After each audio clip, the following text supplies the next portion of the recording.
tradição. O professor foi sempre como o Petromax. Petromax é lamparina. Conduzência, o analfabetismo, a superstição e a tradição.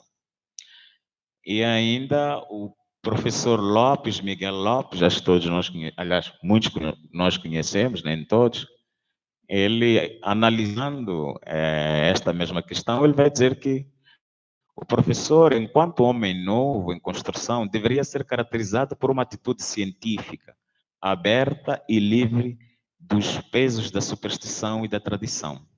Era necessário que a formação de professores para os centros educacionais das zonas libertadas significasse também e, sobretudo, um combate acirrado da ciência contra a ideologia colonial, obscurantismo e tradição. Eu sublinho sempre a tradição porque é aqui onde me inquieta, né? Esse por saberes locais e das experiências seculares da tradição no repertório identitário daqueles professores, ali, no repertório identitário daqueles professores. Como, a partir disso, explicar a crise de identidade nacional de professores que tantos acadêmicos se referem nos debates educacionais nos dias que correm. Então, como eu disse, é um caminho de pesquisa que eu procuro seguir agora, né? E eu me questiono, e eu tenho uma suspeita, né?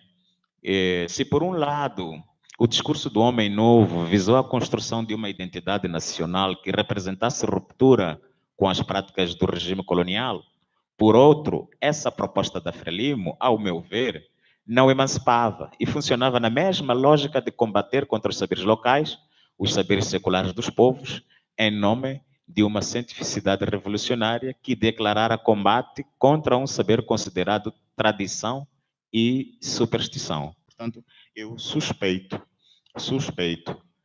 que esse conceito de emancipação e de liberdade tinha aí alguma coisa que tem que ser pensada, que para mim pode não ser verdadeira emancipação, porque fazia a mesma coisa que o colonizador fazia. Essa é a minha suspeita. E a minha suspeita, ela encontra fundamentos em algum material que eu fui vendo lá, né? Nascentes nas crenças iluministas do progresso e modernização, os dirigentes da Frelimo defendiam que apenas os saberes da ciência, Samora Machel, a formação de professores, entendido como construção do homem novo, deveria se proceder na base do saber da ciência, por meio de exclusão de saberes e práticas tradicionais, estes que passaram a ser conotados como superstição e tradição dogmática. E, por fim, apoiando também na constatação do professor Miguel Lopes, para Frelimo, a palavra tradição foi frequentemente utilizada como algo oposto à modernidade, algo caracterizado por imobilismo e resistência à mudança. Nesse sentido, o uso de um léxico disfórico como tradição, ignorância e obscurantismo aparecem como dispositivos de exclusão de saberes locais, saberes populares dos povos moçambicanos, em nome de uma tal educação científica objetiva que deveria combater a ignorância e o obscurantismo. Então, bom, esse é um caminho que eu abro para uma reflexão, é ainda um caminho que percorri.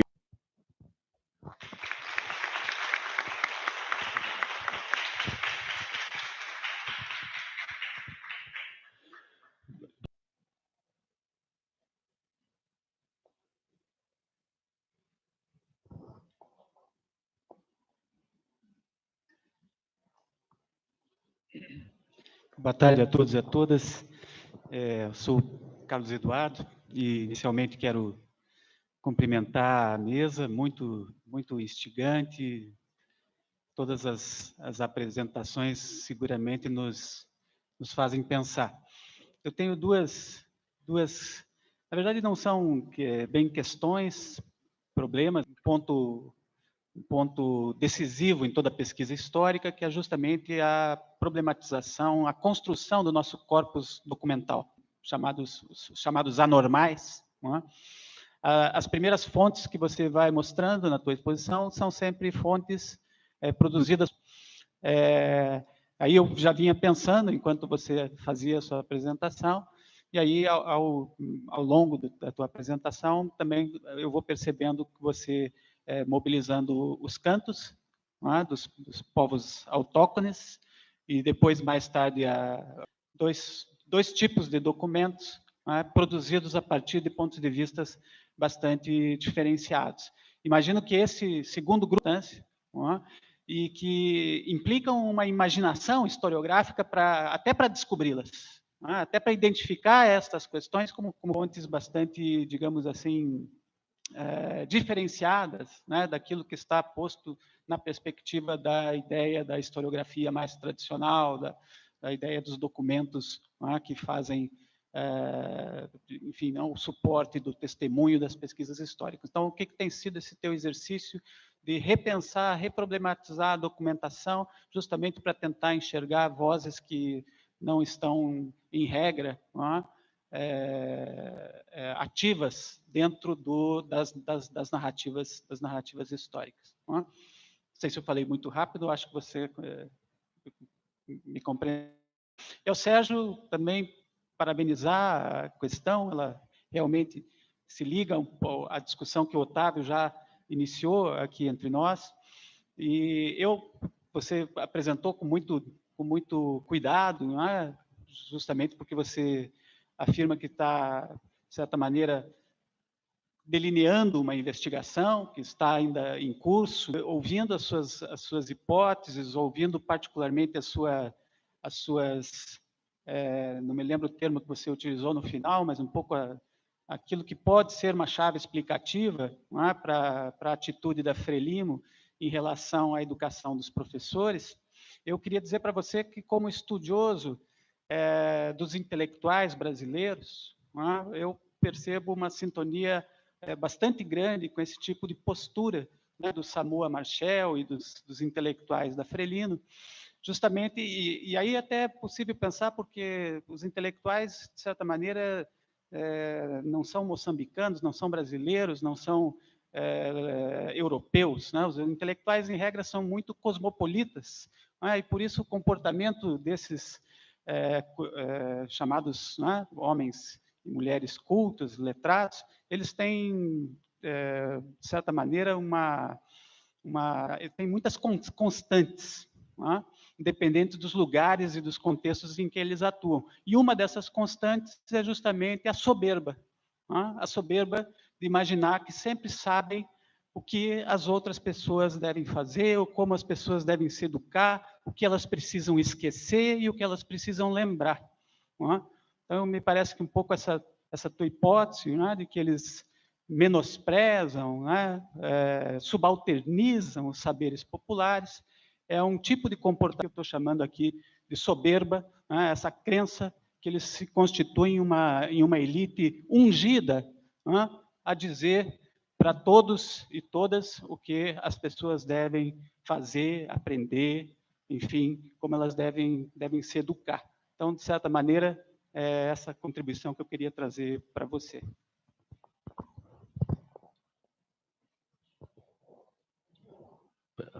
Professora Zélia.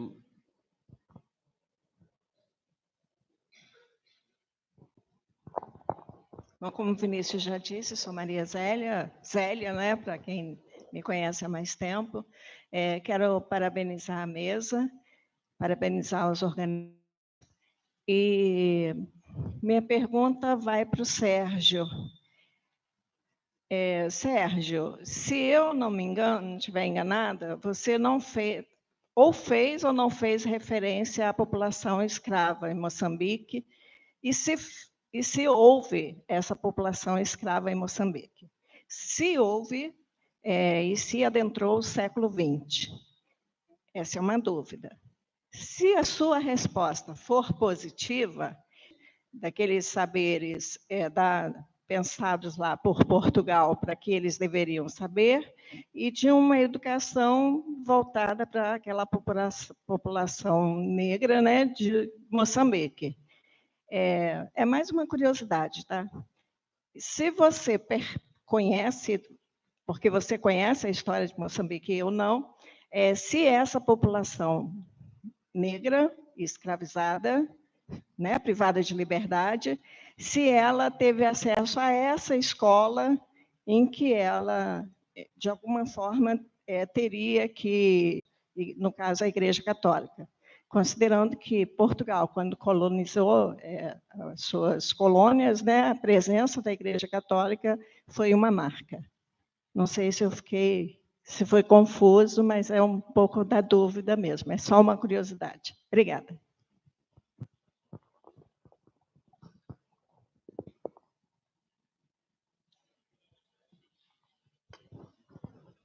Bueno, una pregunta. Yo quisiera saber si estos procesos históricos que has narrado y que has presentado están registrados o están puestos en los libros de texto, si forman parte de la memoria histórica de, pues ya de Brasil. Esa sería la pregunta para Sonia.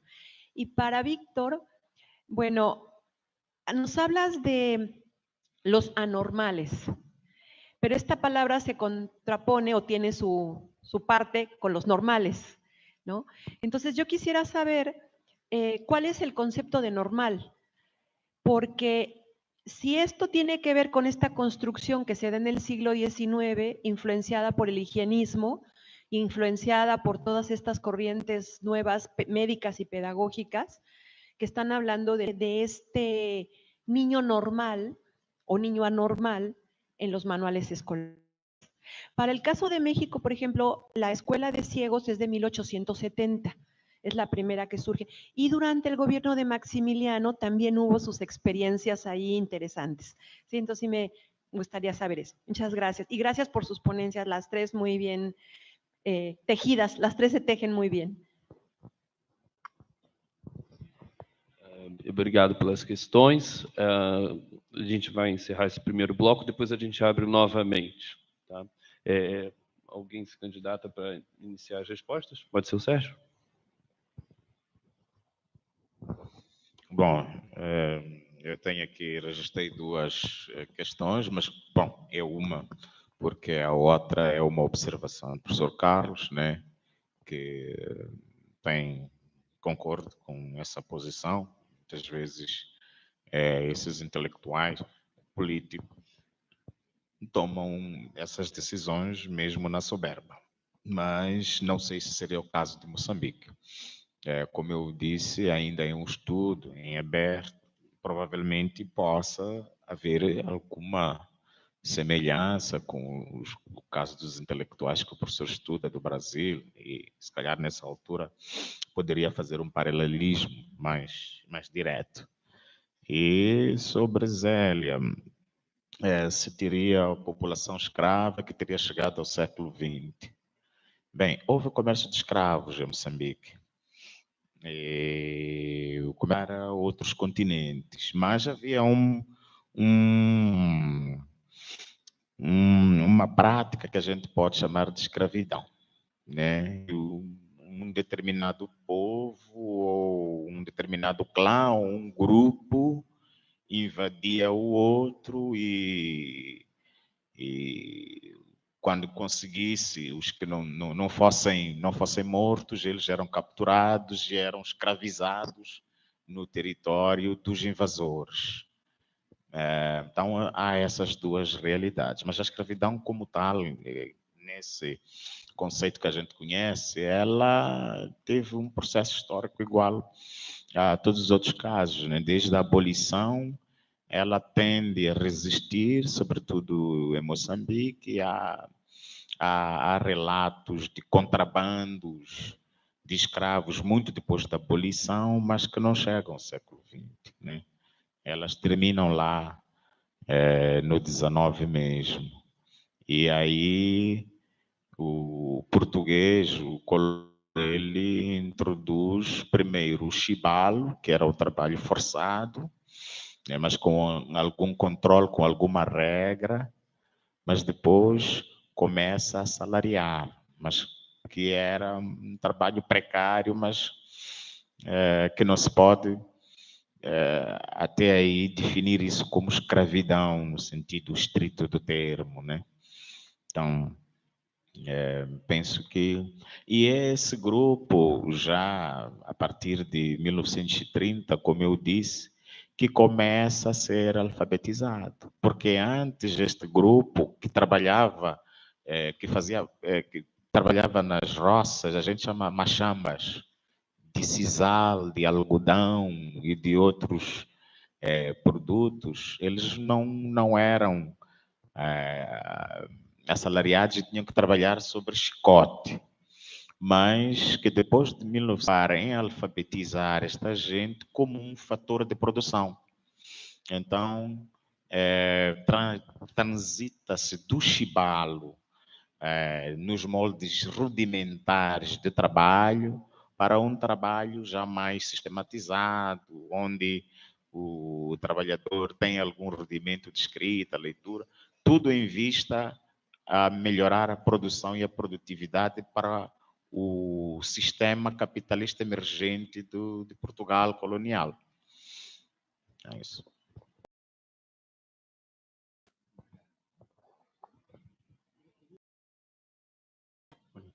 Muchas gracias por las preguntas. En torno al concepto de normalidad, estoy recordando a un médico escolar de 1924, capitalino, él es de Bogotá, y hace su tesis de doctorado en medicina en la Universidad Nacional de Colombia, y él hace una especie de diagrama, un diagnóstico de las anormalidades en todas las escuelas públicas de la capital, y evocando los discursos higienistas de los médicos europeos, estadounidenses, termina planteando que la normalidad no existe, pero que se pueden examinar los anormales, se pueden identificar, estos son los rasgos, los vicios de constitución, ¿sí? De hecho, una persona sin oreja o sin un dedo entraba en este discurso, en esa galería de anormalidades. Sin embargo, el concepto de normalidad no existía. Era muy difícil definirlo. Y bueno, ahí está, creo yo, sintetizado por lo menos en parte de ese discurso, ¿no? En el que se tejió la criminología, la psicología, etcétera. Y en términos generales no aparecen en los libros escolares de la primera mitad del siglo XX, sí en algunos manuales de pedagogía, sobre todo en manuales que fueron utilizados por maestros y educadores en las escuelas normales, en las facultades, estudios, ciegos, sordomudos y demás. Y otro fue Diego Mendoza, de 1908, se llama en Colombia, de principio del siglo XX, y él es expulsado del país por el presidente conservador Rafael Reyes a inicios del siglo XX y se va para Estados Unidos por sus propios recursos y termina siendo un tratado muy interesante sobre Alemania y sobre Suiza, y allí reporta cómo se educaban a los anormales. Entonces tiene en su compendio para los educadores y las educadoras hasta la década del 30 y el 40. Más o menos hasta ahí pudiera conocer. Y en torno a la primera pregunta, digamos que parte de esa imaginación historiográfica, en el caso mío, tiene que ver con los procesos de militancia y de moverse entre aguas en un archipiélago que bebe de los debates de los hermanos indígenas, del movimiento indígena, de la perspectiva decolonial, la interculturalidad crítica y también de los estudios afrodiaspóricos, por ejemplo. Entonces allí aparecen otro tipo de cuestiones epistémicas, metodológicas y otros archivos, como los cantos, los relatos de origen y demás. Entonces, esta pluralización de los monumentos también la entiendo como un proceso de resistencia epistémica. Y desde allí no todos los anormales, utilizando en términos políticos también desde la teoría queer o crip, ese concepto a hoy, han reclamado una visión de disidencia o contra el orden normalizador o el orden hegemónico. Y quisiera solamente poner al lado de José Álvarez, en 1850 en Brasil, a Antonio Pardo, nuestro primer ciego en Colombia que crea la escuela, el Instituto de Ciegos y Sordomudos, terminan creando instituciones totalitarias de normalización y terminan pidiendo ser educados en el sistema de normalidad, aprendiendo la lengua hegemónica, con un solo Dios, con un solo Estado. Entonces, no todos los anormales, y este archivo produce prácticas de resistencia. Mientras que el caso de Berichá, de Esperanza Agua Blanca, al ser mujer, intelectual, indígena, tullida y limitada, sí hace una crítica voraz y fina a la conquista, a los colonizadores, a la iglesia, al Estado, a los intelectuales. Y ahí ya hay una diferencia de archivo. Si bien en este caso José y Antonio son anormales, hay una diferencia enorme con Berichá. Y ahí es donde ese otro archivo, ese arquivo dos anormais, tiene también esas paradojas o esas contradicciones que hacen parte de pluralizar nuestro canon también historiográfico.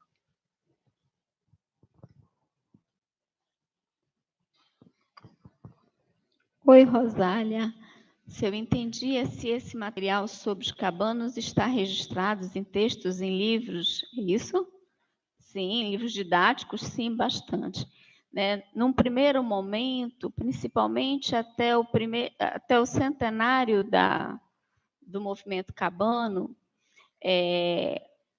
havia uma narrativa sobre o movimento em que os cabanos eram colocados e identificados como arruaceiros, bandidos. Após o centenário, que inclusive há, por parte do governo do estado do Pará, a iniciativa de premiar estudiosos que fizessem novas leituras e se debruçassem sobre os documentos da cabanagem, uma nova leitura é feita sobre o movimento.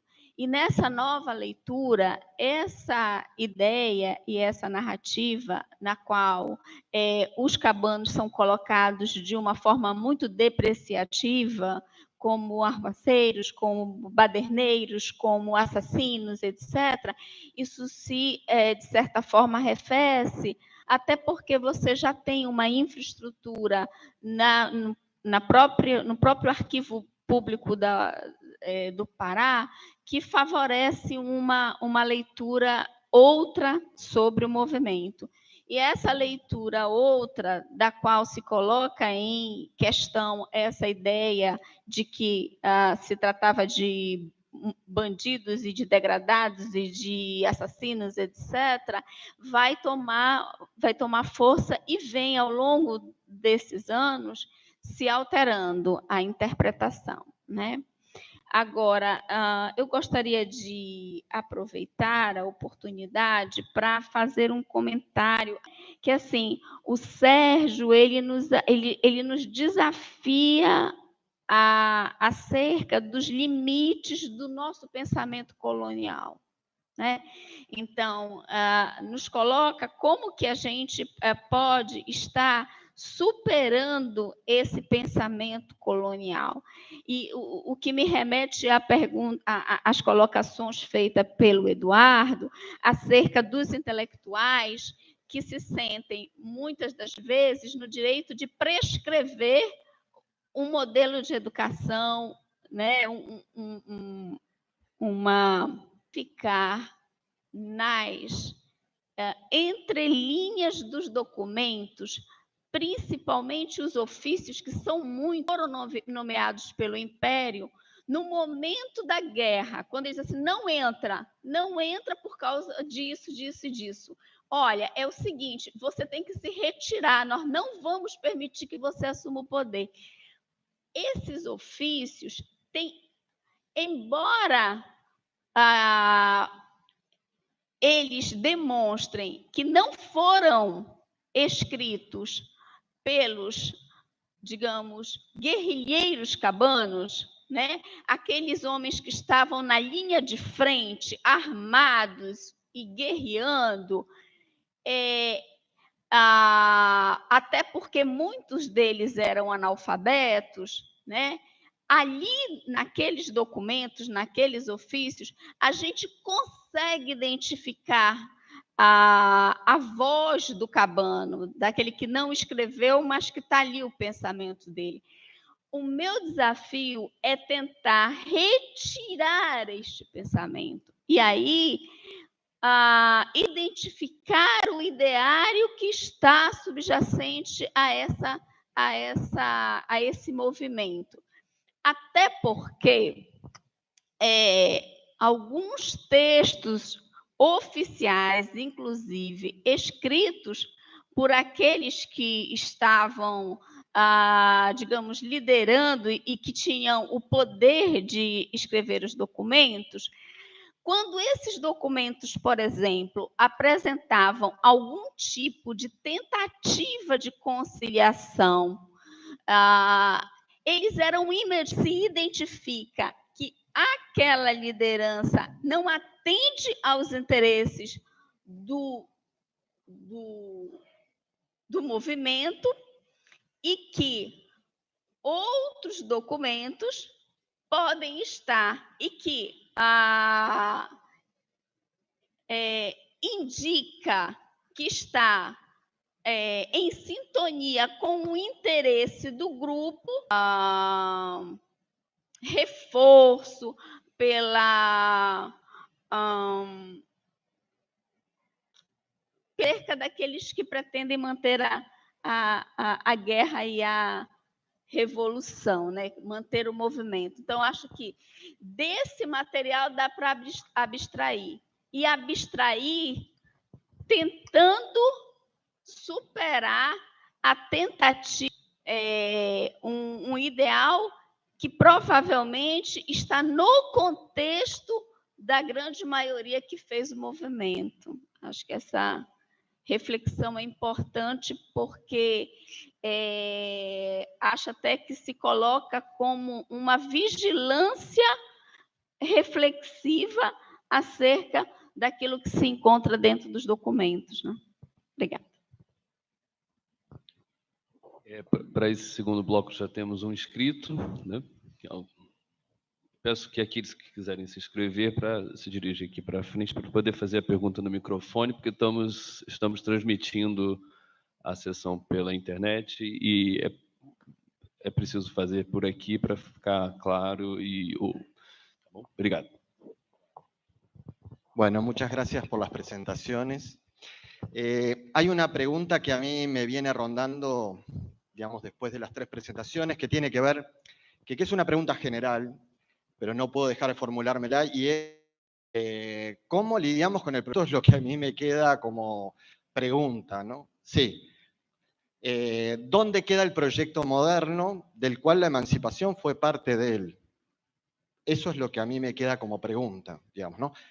¿Qué significa hoy discutir de alguna manera en términos emancipatorios y cuánto la discusión sobre la emancipación puede, y Alexander, a mí me quedó la duda, ¿no? Y ahí, cuánto, digamos, de lo que se define como común hoy a ese conjunto de personas que tienen una situación permanente, viene definida por la propia categoría de anormal, ¿no? Entonces, ¿cuánto la normalidad hizo visible a algo que antes no era visible o que probablemente no existía? ¿Cuánto, digamos, la agrupación de lo que de alguna forma, ¿no? Hoy se integra como parte de ese conjunto de situaciones permanentes de las personas, tiene que ver con algo que surge a partir de la existencia misma de esa categoría y la categorización? Y lo mismo me preguntaba Sergio respecto de la idea de qué significa una educación, en un proceso revolucionario, qué significa una educación emancipatoria.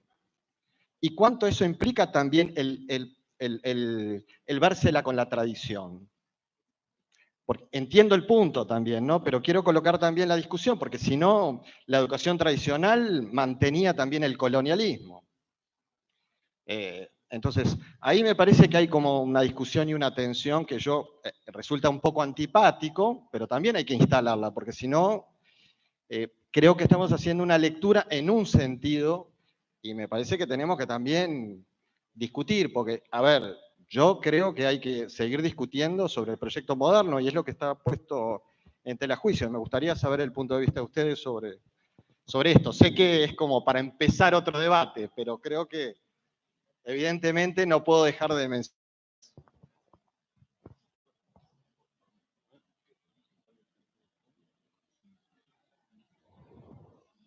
Mais alguma questão para esse segundo bloco?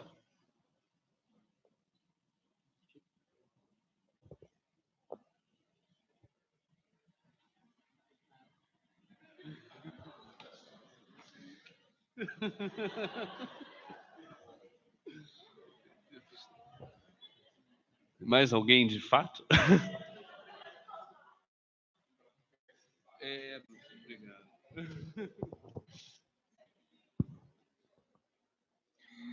Eu vou fazer uma pergunta, mas antes eu preciso declarar que eu estou assim um pouco dividido, né? Porque quando a gente está na condição de anfitrião, a gente tem que ficar pensando desde o cafezinho, o sabonete do banheiro, a transmissão da internet.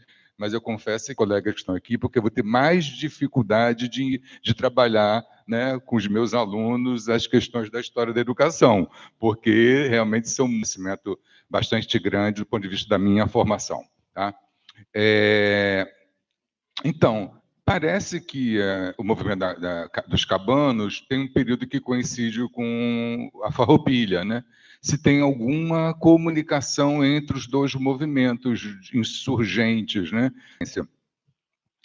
Para o Vitor, eu tenho muita afinidade com a abordagem, né? Como você entra dessas pessoas, só pudesse ser contada a partir da institucionalização. No entanto, essas existências, né, mesmo com o ingresso, né, mesmo com o aparecimento das instituições cada vez mais especializadas no tratamento dessas diferenças, né, aqueles que não aderem a esses projetos, né? Eu fico lembrando, quando eu mexi um pouco com alguns documentos do Imperial Instituto dos Meninos Cegos, aqui na capital do Império, assim, a dificuldade de obter alunos, né? Era um internato, em princípio um internato masculino, mas que também abrigou meninas, mas num número muito reduzido, muito reduzido.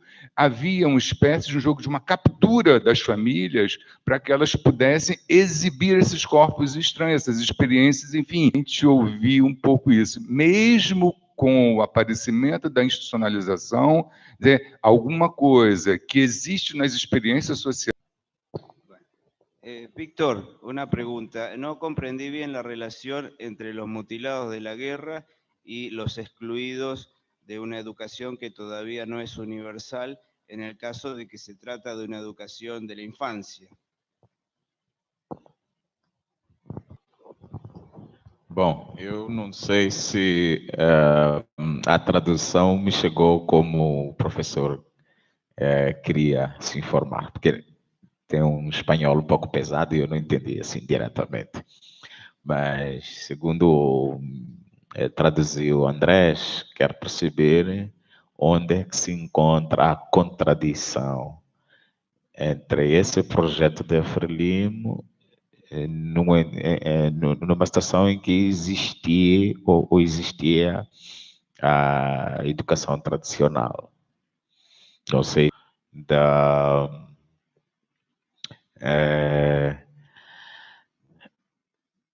nacionalização proposto pela educação colonial visava apagar todas as marcas da tradição e da cultura dos povos e colocar neles hábitos e costumes portugueses.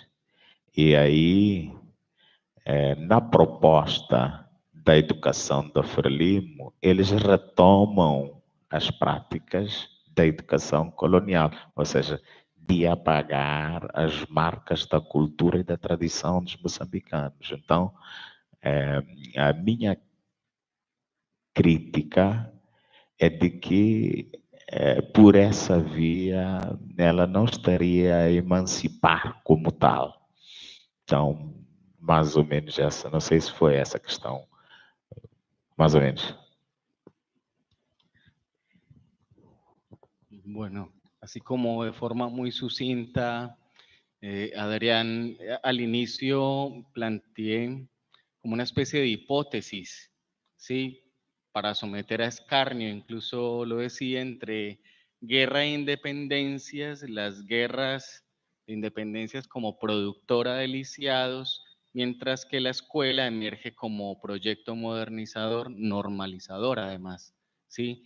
Y que mientras las guerras siguieron durante todo el siglo XIX, en el caso de Colombia, produciendo lisiados, etcétera, la escuela seguía normalizando, ¿sí? Hasta hoy. En un país como el mío, que está en guerra, acabamos de firmar un tratado de paz, la guerra es uno de los mecanismos de producción de discapacidad más estructurales en ciertas sociedades. Y hay unos discursos pedagógicos que atienden a esa producción social de la discapacidad y otros que no.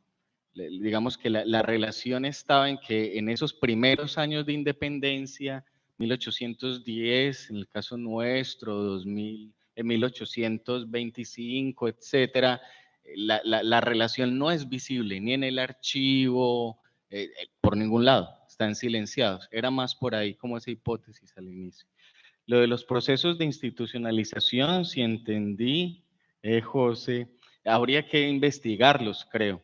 Sí, también. Habría que mirar en otros periodos, en otras territorialidades, cómo sucede. Los procesos de institucionalización terminaron fortaleciendo procesos identitarios, por ejemplo, para las comunidades sordas, porque la estructura de esa institucionalización está dada por una lengua que no es oral y los códigos visogestuales, ¿sí?, no se comparten por la lengua oral. Entonces ahí la institucionalización adquiere un matiz muy diferente a las instituciones de niños ciegos o a las escuelas especiales y demás. Yo dejaría como esa anotación abierta también para seguir preguntando.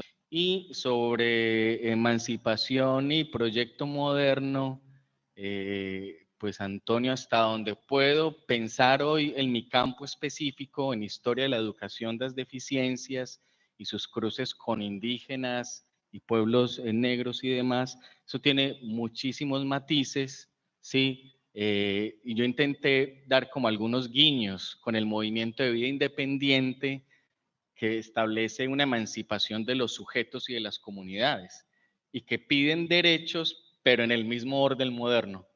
O sea, no accedemos a la salud, pero no a la salud indígena, no es a la salud del chamanismo, por ejemplo, o a otro sistema cultural de salud, sino a esa salud hegemónica, a los procesos de rehabilitación, a las prótesis, a la ortopedia, digamos. Entonces, esa emancipación, y lo plantean, o sea, hay teóricos con discapacidad, con deficiencia, que hablan de un paradigma emancipador en discapacidad, pero terminan planteando que hay que estar incluidos en el orden moderno, en última instancia.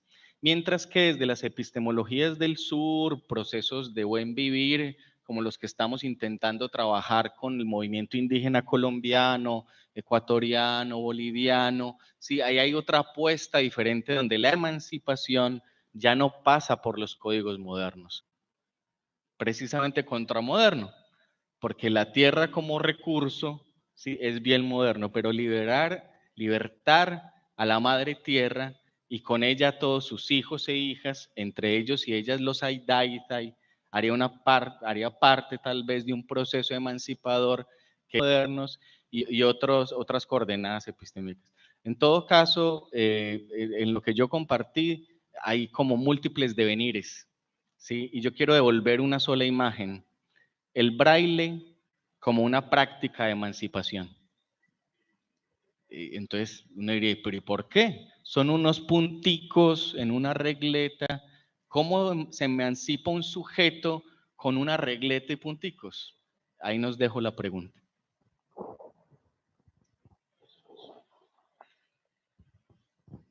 Começar pela do Gondra. Olha, alguns antecedentes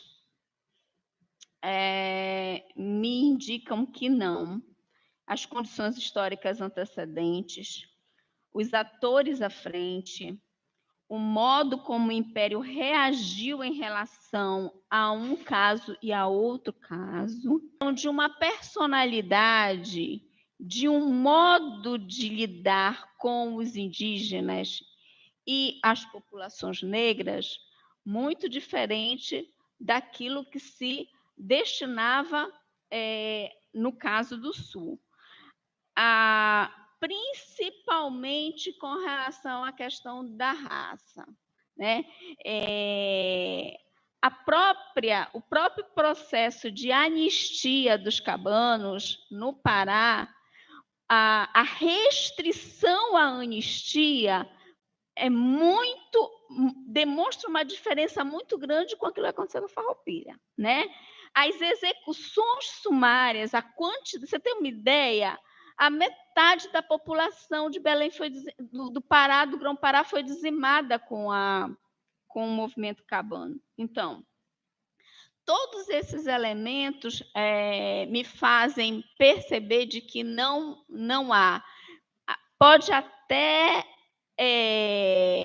os intelectuais, os estudiosos, tentarem fazer uma relação, mas a história local e o modo como essas populações, dada a diversidade que aconteceu ali, demonstram que realmente o movimento cabano é um movimento muito específico, uma revolução de revolta, muito mais vinculado ao processo de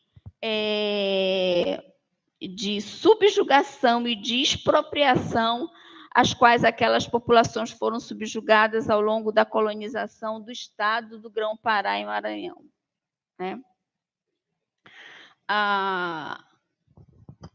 E aí nós temos vários indícios, as nomeações, as anistias, etc.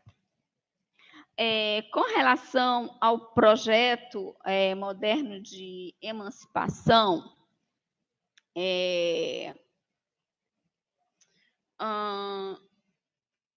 só para completar, com relação aos antecedentes, veja bem, em 1809, o Grão-Pará organiza uma tropa para invadir a Guiana Francesa. Portugal ocupa Caiena por 9 anos. Nesses 9 anos, houve um número muito grande, e vou dizer por quê, de populações africanas que desceram pelo Amapá para o Grão-Pará, levando documentos, né, e levando manifestos inspirados na Revolução Francesa, etc., que foram traduzidos pelas lideranças cabanas e que eram lidas para os cabanos. Aí você vai dizer assim, então tem tudo a ver com a Revolução Francesa. Só que essas pessoas já faziam as suas leituras sobre aqueles princípios da Revolução de acordo com a sua experiência real, objetiva de subjugação. Então, como garantir que a interpretação era a mesma? Provavelmente não era, né? Com relação ao projeto moderno de emancipação, né? É claro que existe inúmeras contradições, Antônio, eu acho que nesse caso, né? Ainda que a gente tenha, como estudiosos, como acadêmicos, uma concepção de emancipação, de liberdade, etc.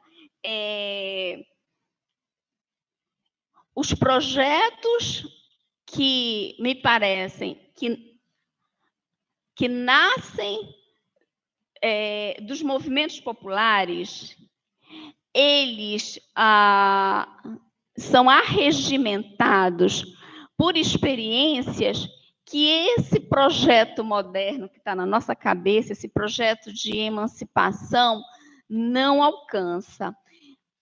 Todavia, ainda que não alcance populares a partir das suas experiências, eles evidentemente estão correlacionados com um projeto de modernização e de emancipação que lhes são alheios. As experiências do MST me parece que me indicam muito isto, né? Porque há um processo de, digamos, tentativa de aliança de experiências como um indicativo de um projeto de emancipação, mas que esse projeto, de certa forma, vai se articular a outros projetos que lhes são externos, exteriores.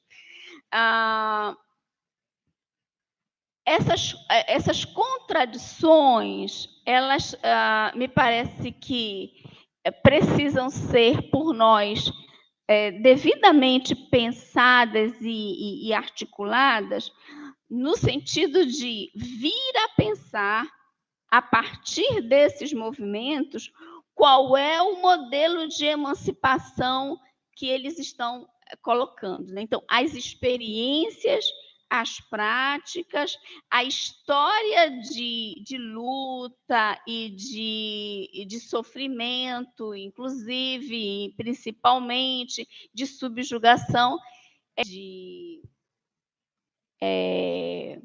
libertação, para além de um projeto moderno pensado alheio a esses movimentos. Mais questões? A pensar de um modo diferente daquele que estamos habituados a pensar, né, no nosso cotidiano.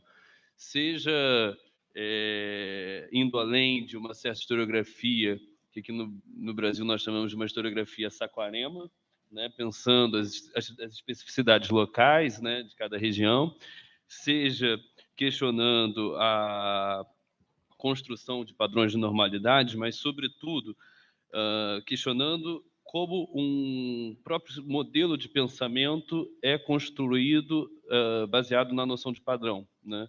E seja, por fim, levando adiante uma perspectiva de estudos decoloniais, né?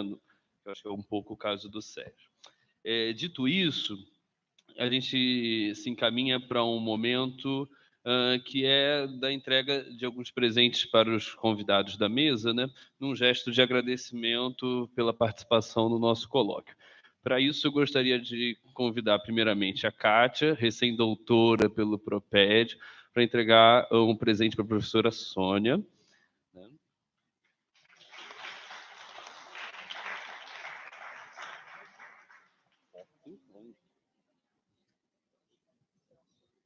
Só um minuto para a foto.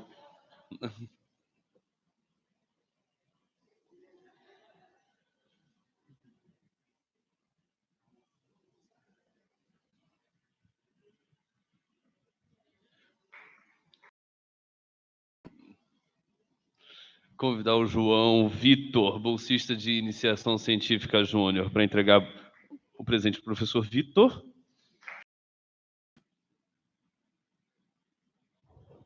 E convidar a Elizabeth, ex-aluna do PROPED, para entregar o presente para o professor Sérgio.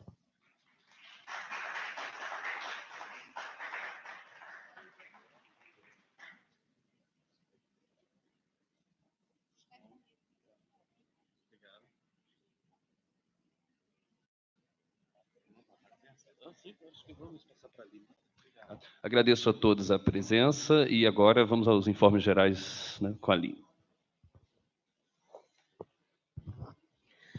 Nós temos as últimas etapas agora de finalização, então, do nosso colóquio internacional, e uma delas, acho que era esperada por alguns, que foi anunciado no nosso primeiro dia de evento, que é o sorteio dos brindes. Alguém me ajuda aqui, Fátima, Beth?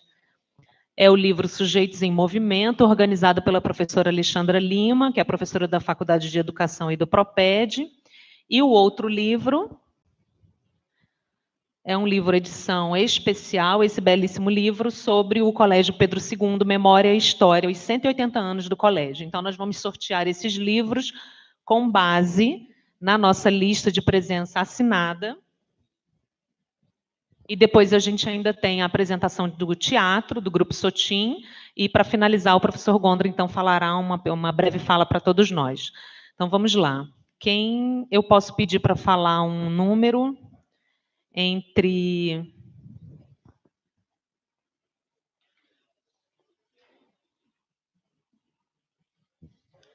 Dessa primeira folha, nós temos o número 7, 19, 31 ou 35. Vou pedir para a professora Rosália falar um desses números.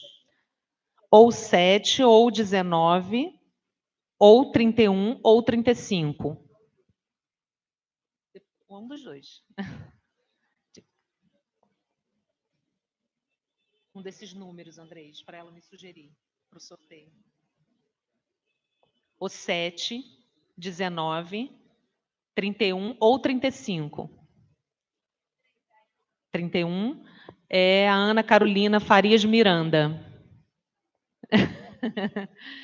Pode ser Sujeitos em Movimento ou o Colégio Pedro II? Um dos dois. Vou pedir a professora Sônia 167 ou 177. 177. Francisco. Muito bem, Ágata. Aqui, pega um dos dois livros para você. Pediu ao professor Carlos, então, para falar ou o número 3. 230. Isabelle Gurgel. Foi embora. 283. Kátia Lopes. A gente está tentando, as pessoas foram embora. Vamos continuar, então, o sorteio.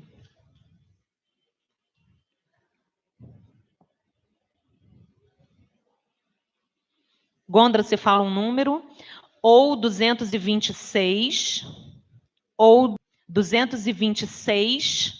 Andrei, você ajuda se ele não estiver entendendo? 226, 294 ou 327. Por isso que eu estou pedindo aos brasileiros. Acho que é mais fácil entender. Ou 226. É só para escolher uno de estos tres números. 226, 294. A gente tenta, né? Andrés, entre o 200, ou 226. 327 ou 226? Não, para ele. 327, Luana Goulart.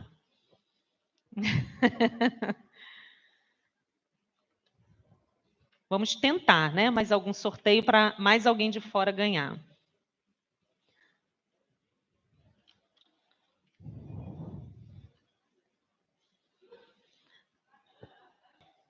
Que bom, até que enfim, mais um. Escolha ali. Ah, não, só sobrou do Pedro II. Então, ou 435, ou 391, ou 499. Um desses três números. 391, Mariane Silva. Ela sugeriu para ele esse número. Ela estava bem lá atrás dele.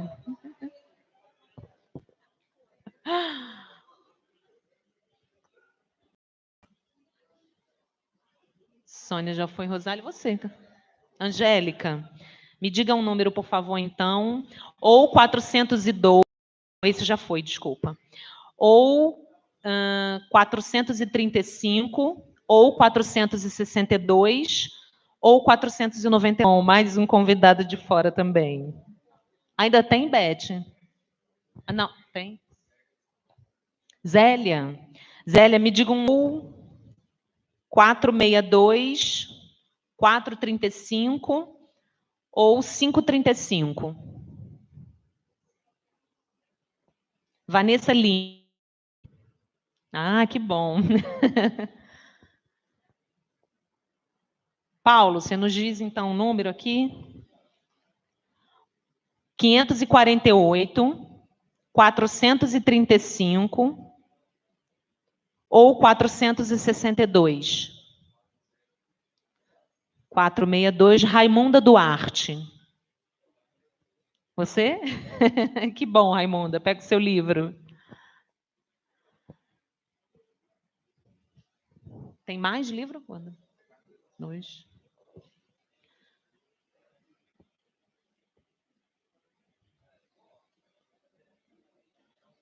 Né? Ela estava ali. Então, nós temos... Você fala, Gondra, esse? Ou... Essa Raimunda a gente também chamou e não está, né? Ou 435, ou 557, ou 548. 557, William Silva. Ou 548, ou 435. 548. 485.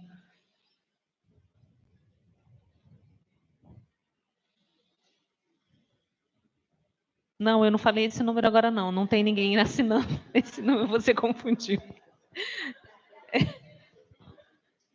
Posso repetir? Ou 535, ou 548.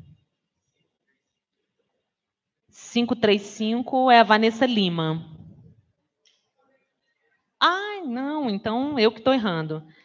Então temos poucas opções. É 548, a Patrícia Costa já... Não, ainda não foi. Então temos 3 números aqui. 535. Patrícia Costa. É porque a lista é enorme, mas tem poucas assinaturas agora no turno da tarde. Ainda tem mais um livro? 2. Então, são os 2 que sobraram. A gente tem Viviane Calazans e Raimunda Duarte. Já ganhou, então... A Viviane ganhou agora no sorteio. E então acabaram as assinaturas que estão na lista, formalmente. Mas então ela pode ganhar um e a Viviane outro. Não tem mais 2, não é isso? Pronto, então a Renata ganha um e a Viviane outro livro. Finalizados, então, o sorteio dos nossos regalos. Gondra.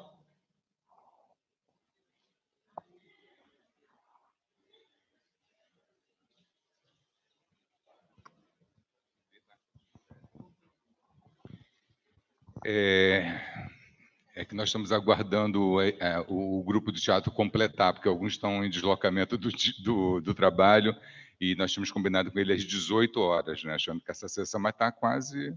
Que horas tem? 5? 10 para as 6, né? Se nós dar um pequeno intervalinho, depois a gente vem só assistir, porque, na verdade, é só uma última intervenção desse grupo, que, como foi dito no início, foi uma parceria, e com isso eu vou fazendo a minha intervenção aqui final, recuperando um pouco como que esse projeto foi construído, né? Uma das ações em atividade até hoje, então eles aceitaram esse desafio de pensar, né, a partir de um espetáculo que já tinham montado, que é esse Maracanã-D, né? Eu sempre tenho dificuldade de falar o nome, e que é um espetáculo que dura 1h30, né? Então, eles, na conversa com eles, fazer 3 intervenções. A primeira foi feita no espaço aberto, lá embaixo, né? Antes da abertura do Coloca, exatamente para poder, né, levar um pouco essa mensagem desse espetáculo para esse público mais difuso, que necessariamente não está fazendo aqui uma finalização. Então, o nosso primeiro agradecimento são os ex-alunos, né, dessa escola de teatro, Martins Pena, por terem colaborado aqui conosco. O segundo agradecimento tem a ver com a Tricicloteca, que é essa biblioteca ambulante, que ela foi inicialmente também para levar livros para as comunidades vulneráveis, e ele atualmente, e essa biblioteca sob pedais, né? ela tem feito ações na região do Chapadão, que é uma das regiões mais violentas aqui da cidade do Rio de Janeiro, né? E, então, essa exposição que está acontecendo, ela foi concebida pelo Josemi, foi realizada com os integrantes, né, desse projeto da Tricicloteca, é um trava-língua, né? Depois nós vamos pedir, na hora de sair, todo mundo repetir, para ver se, se passaram aqui no teste da Tricicloteca Abdias do Nascimento, que é essa biblioteca pedalável, né?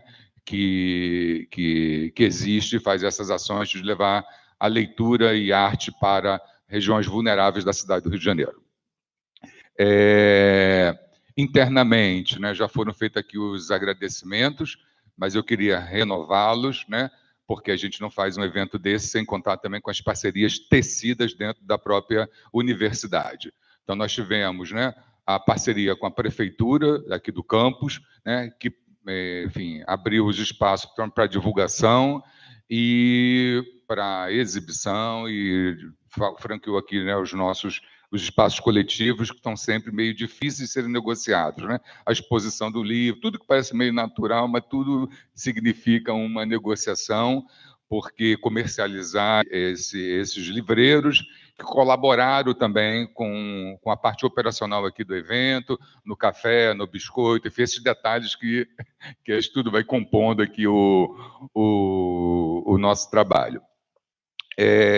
Tivemos uma parceria importante com a nossa diretoria de comunicação social, né? O nosso evento ele está em algumas mídias de TV e de rádio e impressas a partir da ação da nossa diretoria de comunicação social. Também tivemos internamente uma parceria com o nosso Centro de Tecnologia Educacional, que vai fazer a ideia. Eu vou antecipar um pouco, era para ser surpresa, mas vou dar aqui um spoiler, né, do que vai acontecer. Nós vamos fazer 12 documentos audiovisuais do evento, 6 deles em parceria com essa escola estadual e 6 deles em parceria com o nosso Centro de Tecnologia Educacional, do que nós estamos fazendo aqui, né? E o outro agradecimento que eu queria renovar, nós estamos num momento, né, que parte dos dirigentes do Brasil defendem a antivacina, defendem que a Terra é plana, ou seja, vivemos um movimento de obscurantismo e nós, ainda que alertas para o que a ciência produz, ainda defendemos que a Terra é redonda, que a vacina é importante. Portanto, o CNPq, que é uma agência de financiamento na pesquisa e formação de pesquisadores, desde a iniciação científica júnior, nós temos 3 alunos do ensino médio aqui, que participaram da organização deste evento e que obtêm uma bolsa de R$100 do CNPq, bolsas essas que também estão em risco. Então, e eu queria contar para vocês que mas como, né? Vocês estão falando tão mal deste governo e vocês obtiveram financiamento para realizar um evento? Não. Este financiamento foi obtido em 2016, no momento que já estavam entrando em crise, sada por esse governo, ela permitiu esse encontro de pessoas interessadas em discutir uma temática que me parece uma temática importante para refundar a República Brasileira, né, que está também ameaçada pelos projetos que estão em curso aí. Então, o debate coletivo, o debate público, o debate na universidade pública, a crença na ciência e a crença na inteligência humana, elas são bandeiras que nós abraçamos e que o financiamento público me parece que demonstra a importância e o relevo desse tipo de coisa. Então, nosso agradecimento muito especial à Agência de Financiamento da Inteligência Brasileira, que é o CNPq, para que ela permaneça viva e tenha uma longa duração e que ajude a promover encontros outros e muitos outros parecidos como esses. E, por fim, 2 agradecimentos que eu assim reputo como os mais especiais, né? Primeiro aos colegas, alguns que eu não conhecia, né, como o caso da Rosalia, que esteve aqui por conta de um acidente da professora Alícia, que ficou impedida, e a professora Rosalia, né, muito gentilmente aceitou substituí-la e para o nosso evento.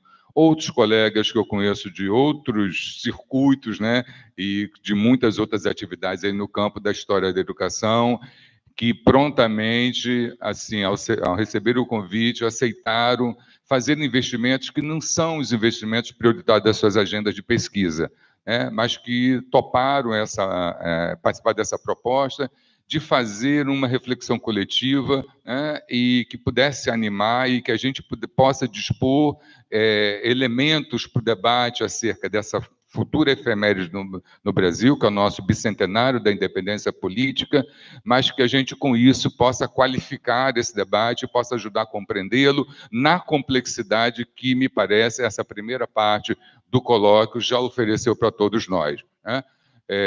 Então, aos colegas que vieram dos outros países, aos colegas que não puderam vir, como é o caso da professora Margarida, por conta do coronavírus, aos colegas que tiveram que voltar antecipadamente para os seus países, no caso do professor Jordi, no caso do professor Jerry, em função dessa... E a nós que conseguimos ficar aqui, eu quero deixar registrado o meu agradecimento muito sincero dos 5 de pós-doutorado, e que nós concebemos, né, e cultivamos esse evento, e vamos continuar realizando até fim de junho, e que não se encerrará em junho, porque nós temos, né, associado a esse evento um conjunto de ações correlatas para poder... Meu agradecimento de coração a todos os integrantes do Núcleo de Ensino e Pesquisa em História da Educação aqui da Universidade do Estado do Rio de Janeiro, tá? Então, e com isso, eu quero deixar, então, encerrada essa primeira parte. Hoje é dia 13 de março, hoje é uma sexta-feira 13. Sobre a sexta-feira 13, há muita superstição. Eu não sei no Uruguai, não sei pouco do que vocês viram a partir da apresentação da Aline, dos investimentos que nós mesmos estamos fazendo para pensar diferentes facetas, né, da independência. E a gente vai conseguir esse trabalho esperando que esse cenário hoje, né, do medo, da ameaça, do adoecimento global, ele esteja com outra solução que nos permita continuar nos reunindo, né, continuar pensando juntos e continuar construindo coletivamente. Então, eu aguardo vocês, né, a partir do dia 15 de abril, esperando que a universidade esteja aberta sem o vírus do coronavírus, mas também sem o vírus do medo, tá? Obrigadíssima a presença de todos.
pousará no coração do hemisfério sul da América Latina.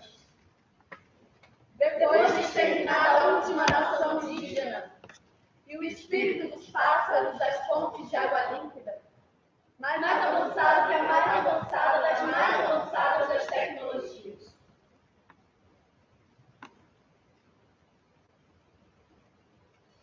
Virá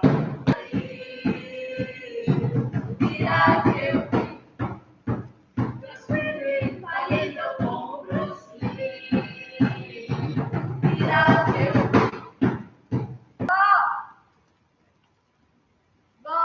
Voinha, eu cresci no mundo dos brancos, quer dizer, dos não indígenas, mesmo me sentindo vermelha. Estudei em escola de freira, morei em casa de cimento, apartamento. Cresci ouvindo Sandy Júnior e Xuxa. Eu ouvia a Xuxa cantar,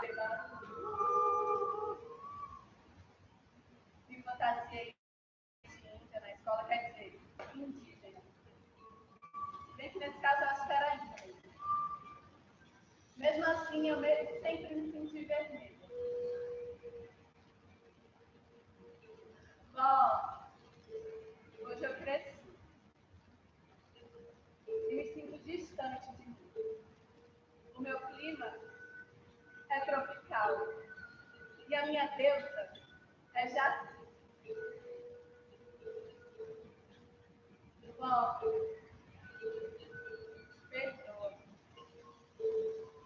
perdoa essa gente desinformada que pensa que sabe de tudo, mas não sabe de nada. Que pensa que dá rua sujeira e por isso vive fazendo besteira, separando os filhos de sua terra. Mãe, vó, dizem que os tempos mudaram graças ao progresso.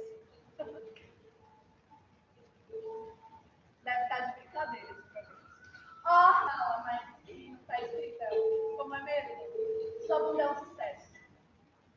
É só essa que leva a sério. Bom, perdoa. Perdoa terem te tirado de sua terra a força. Perdoa terem tirado seu filho de você.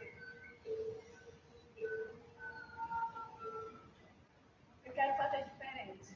Eu quero aprender sua língua, ouvir suas histórias, conhecer sua nação, entender a sacralidade da terra da mesma maneira que você entende. Porque o meu sangue é vermelho. A minha alma é vermelha. Porque eu sou dessa terra. Hoje dita brasileira.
companhia teatral, uma companhia que nasceu na escola de teatro mais antiga da América Latina, a Escola de Teatro Martins Pena, uma escola pública de muita qualidade. E Maracanã é o nosso espetáculo fruto de muita pesquisa, de muitas vivências e de muita gratidão, e também de muito aprendizado. E é um convite também para a gente olhar para as coisas que estão acontecendo agora